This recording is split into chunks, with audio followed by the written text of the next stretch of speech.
Hey guys, it's Frito here for your Overwatch. We just got an experimental card update, which puts into practice either a lot of direct Overwatch 2 changes, or a lot of them that are like in the spirit of Overwatch 2 to give us some things to test, I think. The devs did say in a recent interview that they were interested in making updates to Overwatch 1, but a bit limited because they really want to put full steam ahead towards effort in Overwatch 2. If why do a rework for the Overwatch 1 engine if they need to put all that into the new engine and want to get that as fast as possible? That being said, though, a lot of these changes I think give us the personality of where they're going with the 5v5 game mode, but also maybe just some fun things for us to test that they're considering and looking for feedback on. But the thing I think you should be most excited about is that if you didn't get to play the beta, this now is a chance to get a taste of where the game's going. So all the console players and anyone that missed out in that very limited beta 1 window. The first change is to Orisa's fusion driver, which has its weapon spread removed.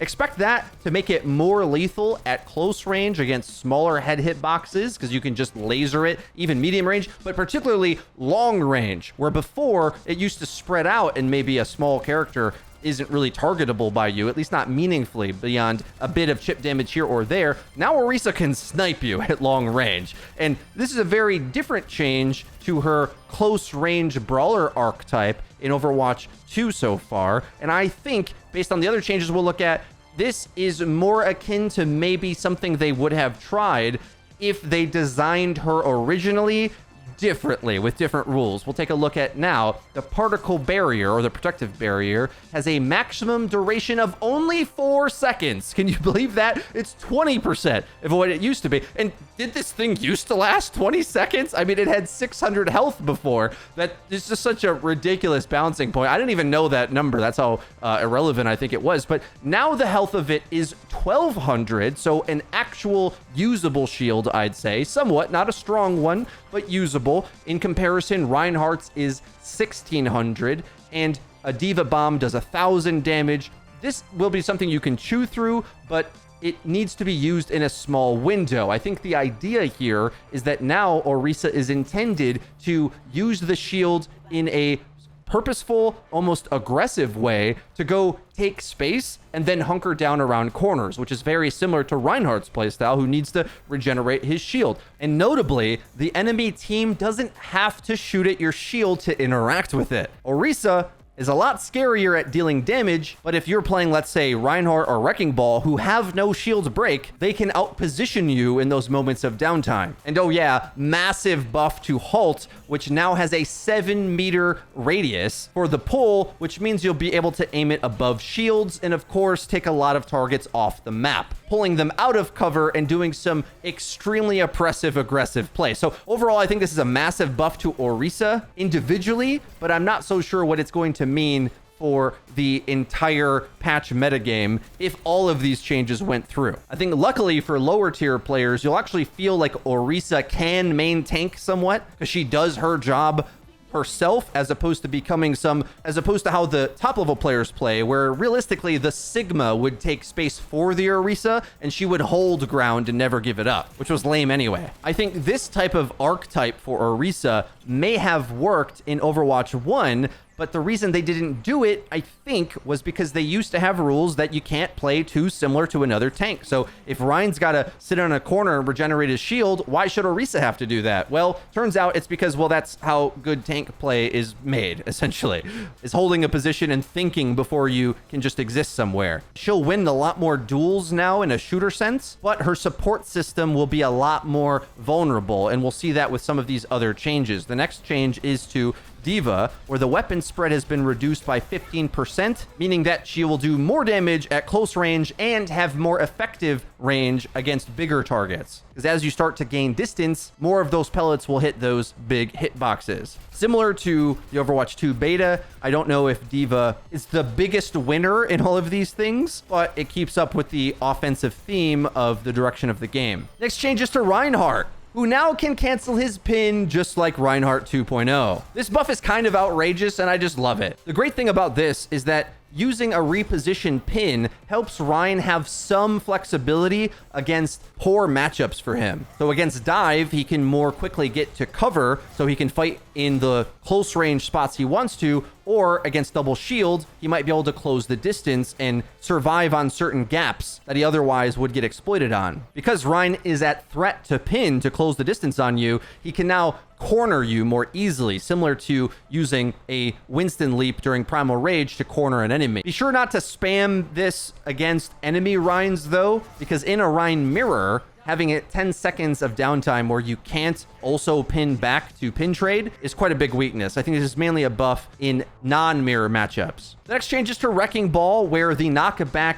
has been increased to 36%, aka the same revert they put into Overwatch 2. This is nutty against double shield comps, great at picking apart Rein comps who all play together, and of course will give you that big boop off the map playstyle where tons of maps he is now incredibly lethal to knock your whole team off the side of Lijiang Gardens. I will say though, I think this is a much bigger buff in 6v6. We felt it was pretty underwhelming in 5v5, even when they put this change in, because all heroes are kind of a bit more self-sufficient, seeing as healers self-heal, DPS move faster, tanks have knockback resistance anyway. So 5v5 doesn't quite so much play like disrupting the tank formation being the be-all end-all, but in Overwatch 1, you're going to enjoy this. It's going to be really strong. Next change to Bastion. Weapon spread on recon has been removed. I'm going to call this one, it's all they could fit in Overwatch 1 without needing the new engine to do all the other stuff. The devs said something similar in the interview with SVB and ML7, and I assume if they could just put the whole Bastion rework in, they would do it already. So this is just like a small bit of it, nothing to write home about. Combat Roll now gets a change where it grants 50% damage reduction for 0.4 seconds. This is similar in theme to the damage resistance he got during his High Noon channel in the Overwatch 2 beta, and it's kind of another cute way that they're giving an archetype to McCree, that he's a bit more durable than the other DPS. Next change is to Sombra, who again is going to get a mini version of her Overwatch 2 rework.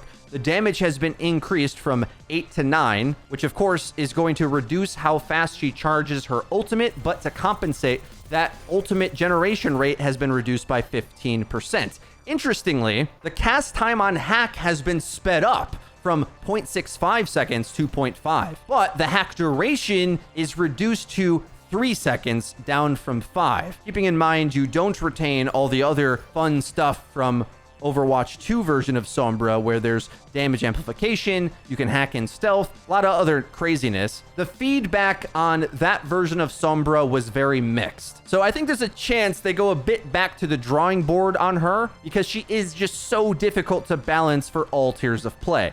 Next change is the Doomfist, which has his seismic slam distance increased from 15 to 20 meters, reverted to its previous glory. This really pales in comparison to the insane mobility from the Overwatch 2 rework, but maybe this will give you one last chance to relive the intense Doomfist DPS playstyle before we eventually switch over to Overwatch 2. Pharah got a change where her rocket launcher reload now begins at 0.3 seconds sooner when out of ammo, cutting down the delay between shots. I also thought it felt awkward that she had some arbitrary delay before the animation started. Like, if you want it to be longer, just make the animation longer. I don't get it, but it feels better, but it also, I think, is going to increase the amount of damage she will deal over the course of a team fight. Pharah often is a long, attritional-based poke character, so giving her more uptime to shoot starts to add up. Like, how many reloads do you get in a team fight and a half? In that time, you're going to be getting out more rockets than before for sure. An interesting change to Concussive Blast.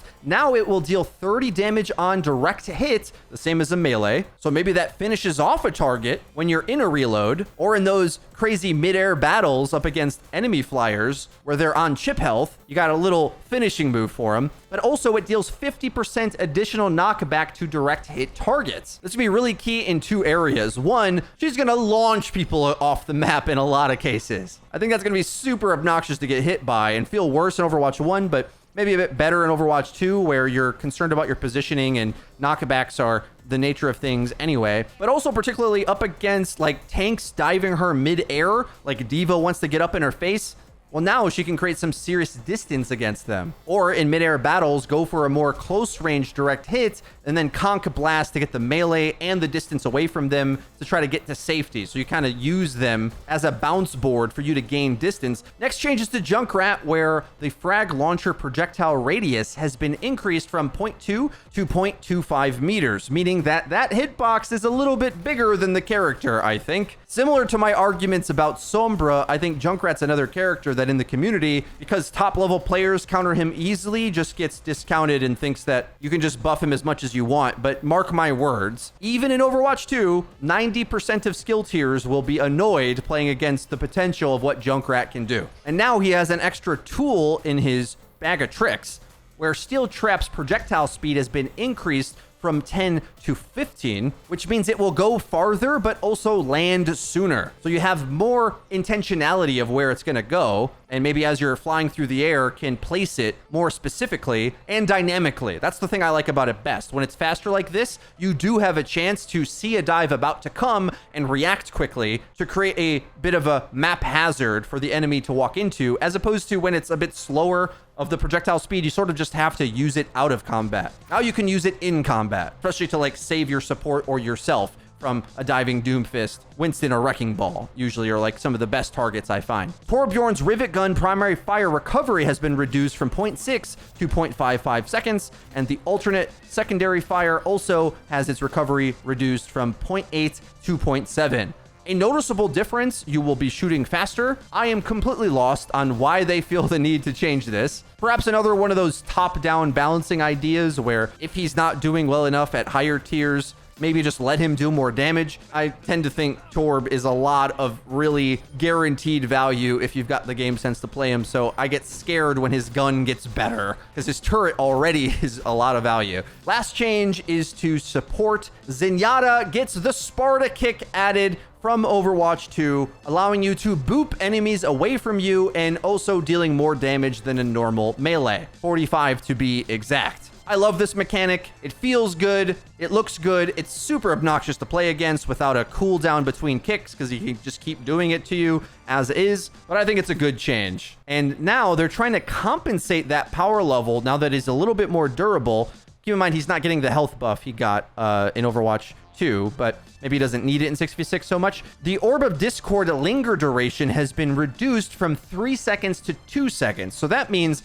when you're out of line of sight, the Orb of Discord cleanses off the target significantly faster, a third faster to be exact. This is really important in a lot of matchups. For one, it was always a bit of a wall hack dueling tool where if you were good with Zen aim, you could dance with a flanker for quite a while and have a pretty good chance of eliminating them. Well, now that you have the kick to deal with them, hopefully that offsets your ability to wall hack them and pre-aim shots to burst them down. You'll be worse at that. Another thing to consider, especially when we're thinking about Orisa's new burst of taking space playstyle with big gaps of downtime. Well, it used to be the case where Zen can mark a tank with Discord and they are fearful of pressing forward at all, and they have to hide on a corner to get the Discord off of them before they press forward. All the while, Zen can cast Discord and then hide on a corner to do so a lot of the times, because you can jiggle peek to regain the line of sight, really extending that 3-second duration a lot without putting yourself at risk. Well, now Zen's got to keep line of sight with you much more if he wants to apply that cast, and I think that's a good change overall. Keep in mind as well, Orisa's damage is a lot more effective against the hitbox like Zen at further ranges, so look out for her shooting back at you even if she doesn't have a shield. You better land your shots. I think this is a really good direction to take the character and often an aspect of Zen that doesn't get touched or talked about. Usually everyone talks about the amount of damage amplification and why that is so powerful in Overtuned, let's say, some say. But I think getting him in the action more so that you can exploit his weakness and force him to shoot his way out of those positions if he wants to get value out of the Discord is like the right way to go about it. So let me know your thoughts on the new experimental patch change in the comment section down below. If you enjoyed this video, you'll want to be sure to leave it a like because it gives me warm, tingly feelings inside. But also click the subscribe button and the bell icon to actually get notified when our new videos come out. Content might feel scarce, but there's interesting conversations to be having about the game, I think. And I've got a few videos that I'm excited to go off and make even before the big announcement on the 16th. So to make sure you don't miss out, click the subscribe button and the bell icon. That's been it for me. I've been Frito for your Overwatch. I'll see you guys next time.